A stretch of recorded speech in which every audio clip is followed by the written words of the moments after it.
اب اس اجلاس کی پہلی تقریر کے لیے میں دعوت تقریر دیتا ہوں محترم و مکرم مبشر احمد شاہد صاحب۔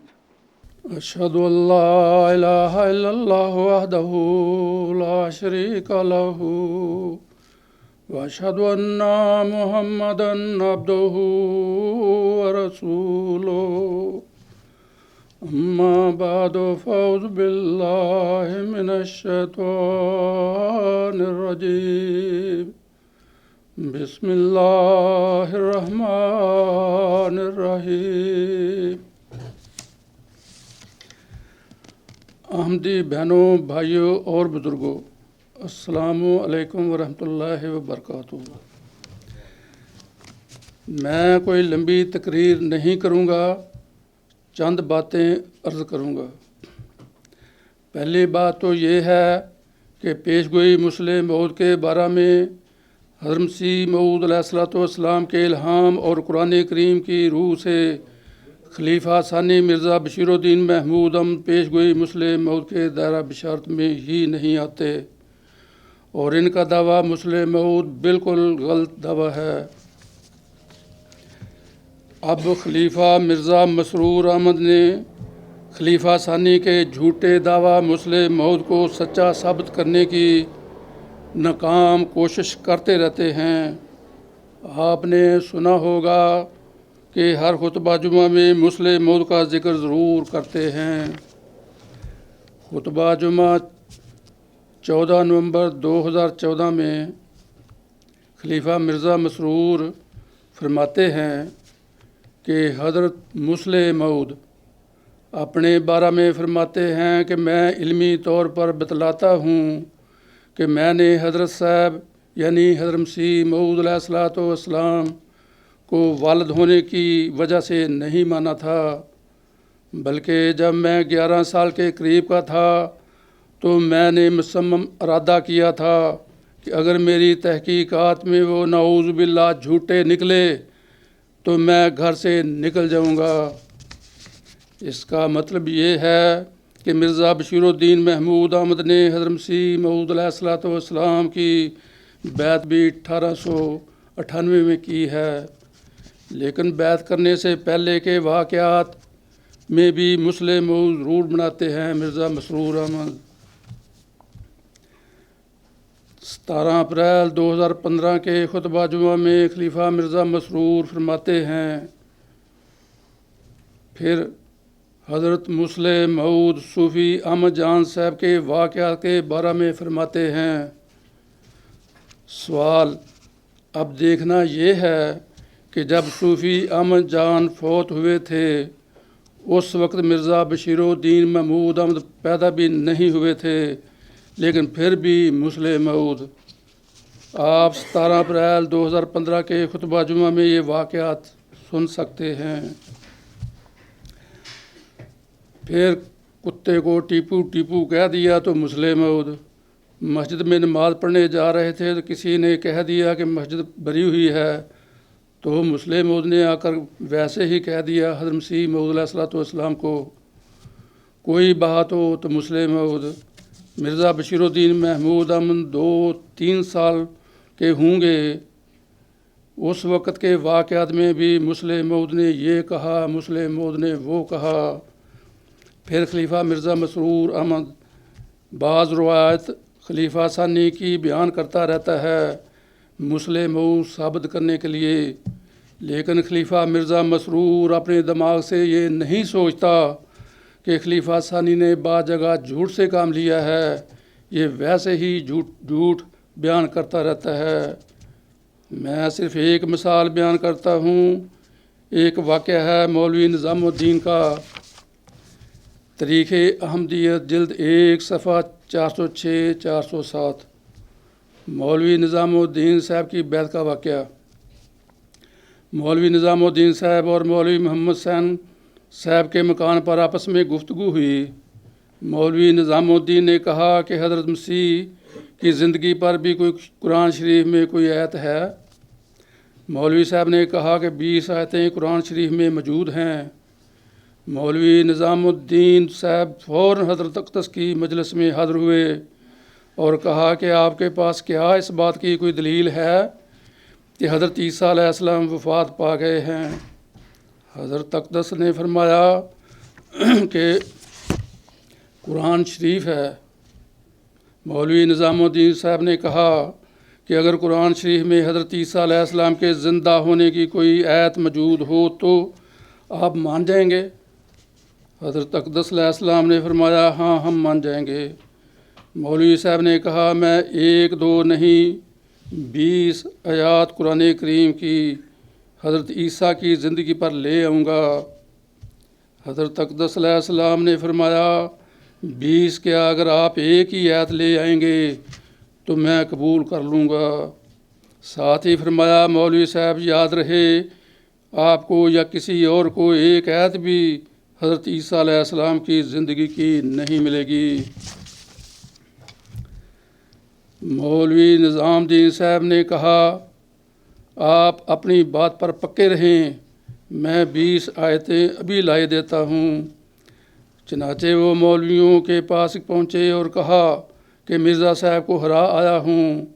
مولوی صاحبان یہ بات سن کر بہت خوش ہوئے اور کہا مولوی صاحب مرزا صاحب کو کس طرح ہرا آئے؟ مولوی نظام الدین صاحب نے کہا کہ میں حیات مسیح کے ثبوت میں 20 آیتوں کا وعدہ کرایا ہوں، اب مجھے 20 آیتیں قرآن شریف سے نکال دیں۔ مولوی محمد حسین صاحب بولے کہ آپ نے یہ کیوں نہیں کہا کہ ہم احادیث سے حیات مسیح کا ثبوت پیش کر دیتے ہیں؟ انہوں نے کہا ایسا کہنے کی کیا ضرورت تھی، کیونکہ مقدم قرآن شریف ہے۔ مولوی محمد حسین صاحب نے کھڑے ہو کر اور گھبرا کر امامہ سر سے پھینک دیا اور کہا کہ تو مرزا کو ہرا کے نہیں آیا، ہمیں ہرا آیا اور ہمیں شرمندہ کیا۔ میں مدت سے مرزا صاحب کو حدیث کی طرف لا رہا ہوں اور وہ قرآن شریف کی طرف مجھے کھینچتا ہے۔ قرآن شریف میں اگر کوئی آیت مسیح کی زندگی کے متعلق ہوتی تو ہم کبھی کی پیش کر دیتے، ہم تو حدیثوں پر زور دے رہے ہیں۔ تب مولوی نظام الدین صاحب کی آنکھیں کھل گئیں، لیکن مرزا مسرور کی آنکھیں ابھی بھی بند ہیں، اور انہوں نے کہا کہ جب قرآن شریف تمہارے ساتھ نہیں تو اتنا دعویٰ تم نے کیوں کیا تھا، اور کیوں 20 آیتوں کے دینے کا مجھ سے وعدہ کیا تھا؟ اب میں کیا منہ لے کر مرزا صاحب کے پاس جاؤں گا؟ اگر قرآن شریف تمہارے ساتھ نہیں مرزا صاحب کے ساتھ ہے تو میں بھی مرزا صاحب کے ساتھ ہوں، تمہارے ساتھ نہیں۔ چنانچہ مولوی نظام الدین صاحب وہاں سے چلے اور حضرت اقدس کی خدمت میں آ کر اور شرمندہ سے ہو کر بیٹھ گئے۔ حضرت اقدس نے فرمایا مولوی صاحب آیتیں لے آئے۔ مولوی نظام الدین صاحب نے 2-4 مرتبہ دریافت کرنے پر رو کر عرض کیا کہ حضور وہاں تو یہ معاملہ گزرا، اب تو جدھر قرآن شریف ہے ادھر میں ہوں، اور یہ کہہ کر انہوں نے بیعت کر لی۔ یہی واقعہ خلیفہ ثانی کس طرح بیان کرتے ہیں۔ پھر خلیفہ مرزا مسرور احمد بھی اس کے جھوٹ کو پکا کرتے ہیں۔ یہی واقعہ لمبا چوڑا لکھا ہوا ہے جو میں بات بیان کرنے لگا ہوں، اس کو غور سے سنیے۔ یہ خطبہ جمعہ 13 مارچ 2015 کا ہے۔ یہ الفضل انٹرنیشنل 3 اپریل 2015 میں بھی پڑھ سکتے ہیں۔ خلیفہ مرزا مسرور کیا فرماتے ہیں کہ حضرت مسیح موعود علیہ الصلوۃ والسلام اور مولوی محمد حسین بٹالوی کے ایک مشترکہ دوست کا ایک واقعہ حضرت مسلم موعود رضی اللہ تعالیٰ بیان فرماتے ہیں۔ اس سے آگے میں چھوڑتا ہوں کیونکہ یہ واقعہ کافی لمبا ہے۔ اصل بات جو میں بتانا چاہتا ہوں وہ غور سے سنیے۔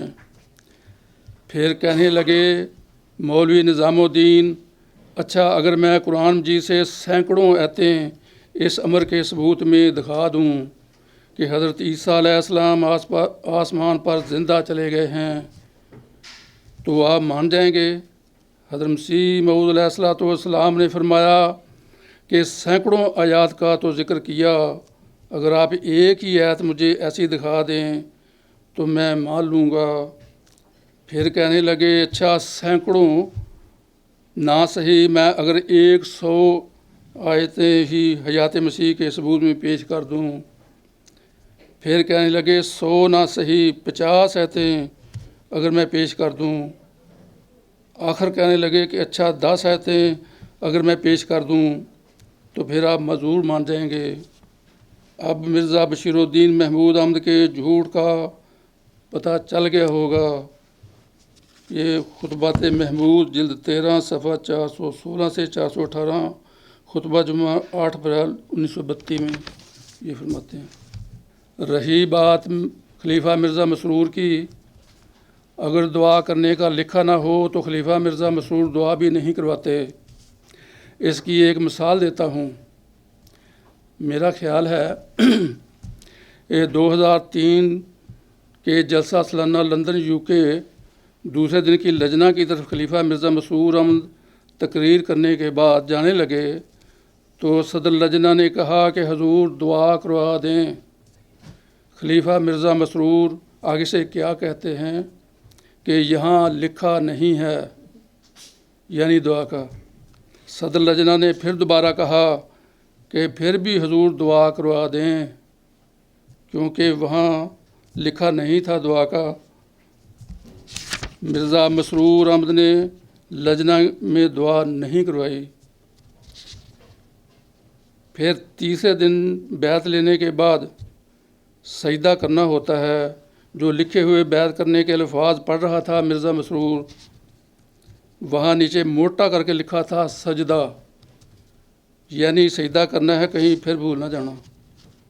میں سمجھتا ہوں یہ بھی سجدہ کرنے کی ایک غلط رسم ہے جو خلیفہ رابع نے ڈالی تھی، اور مرزا مسرور صاحب بھی اسی رسم کو جاری کیے ہوئے ہیں، جبکہ نہ آن حضور صلی اللہ علیہ وسلم کے زمانہ میں تھی اور نہ حضرت مسیح موعود علیہ الصلوۃ والسلام کے زمانہ میں ایسے سجدے کی رسم تھی۔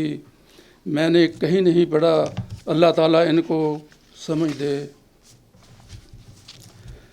کسی جرنلسٹ کے ساتھ ایک انٹرویو میں ایک سوال کے جواب میں حضور انور نے فرمایا، یعنی خلیفہ مرزا مسرور احمد نے، کہ ملا کو احمدیت سے اس بات کا خوف ہے کہ اگر احمدیت کی تبلیغ کی کھل کر اجازت دی تو لوگ احمدیت کے پیغام سے صحیح اسلام دیکھ کر احمدیت کو قبول کر لیں گے اور انڈونیشین لوگ احمدی ہو جائیں گے۔ اس طرح ان کی گدی جاتی رہے گی، یعنی مولویوں کہہ رہے ہیں کہ ان کی گدی جاتی رہے گی۔ اپنا حال کیا ہے؟ ایک سوال پر کہ احمدیت کے مخالف علماء کو جو غلط فہمیاں ہیں وہ کس طرح دور ہوں، حضور انور یعنی مرزا مسرور نے فرمایا کہ اس کا طریق یہ ہے کہ ٹی وی پر بیٹھ کر ڈبیٹ ہو، مولویوں کے نمائندے بھی اس میں شامل ہوں اور احمدیوں کی طرف سے بھی شامل ہوں، اور پھر لوگ عوام خود فیصلہ کریں کہ ہم غلط ہیں یا صحیح ہیں۔ ہم اس ڈبیٹ کے لیے تیار ہیں۔ یہ خلیفہ مرزا مسرور فرما رہے ہیں کہ ہم اس ڈبیٹ کے لیے تیار ہیں۔ یہ الفجر انٹرنیشنل 18 اکتوبر 2013 کے 13 میں پڑھ سکتے ہیں۔ اب حضرت عبدالغفار جنبہ مئو ذکی غلام سیو زماں یعنی مسلم مود نے قادیانی جماعت احمدیہ کے خلیفہ جناب مرزا مسرور احمد اور ان کے علماء کے ساتھ یہ علمی بحث و مباحثہ کرنے کے لیے ایک کھلا چیلنج دیا ہے۔ اب یہاں ڈبیٹ کے لیے خلیفہ مرزا مسرور تیار کیوں نہیں ہیں، یہ ایک سوال ہے، سوچیں۔ آخر میں حضرت مسیح موعود علیہ الصلوۃ والسلام کا ایک الہام ہے، پیش کرتا ہوں۔ اے اہل بیت، خدا نے یہ ارادہ کیا ہے کہ تمہاری پلیدی دور کر دے اور تمہیں پاک کرے، جیسا کہ حق ہے پاک کرنے کا۔ تذکرہ صفحہ 585۔ آگے 2 مارچ 1907 کا الہام۔ تفہیم یہ ہوئی کہ اے اہل خانہ، خدا تمہارا امتحان کرنا چاہتا ہے تاکہ معلوم ہو کہ تم اس کے ارادوں پر ایمان رکھتے ہو یا نہیں، اور تب وہ اے اہل بیت تمہیں پاک کرے جیسا کہ حق ہے پاک کرنے کا، اور پھر انہی کی طرف اشارہ کر کے الہام ہوا ہے تو بھاری مگر خدائی امتحان کو قبول کر۔ یہ تذکرہ صفحہ 591 میں پڑھ سکتے ہیں۔ خلیفہ مرزا مسرور احمد صاحب کو ان الہام کو خود پڑھنا چاہیے کہ اللہ تعالیٰ کیا سمجھا رہا ہے۔ اب میں ختم کرتا ہوں۔ خدا حافظ۔ جزاکم اللہ۔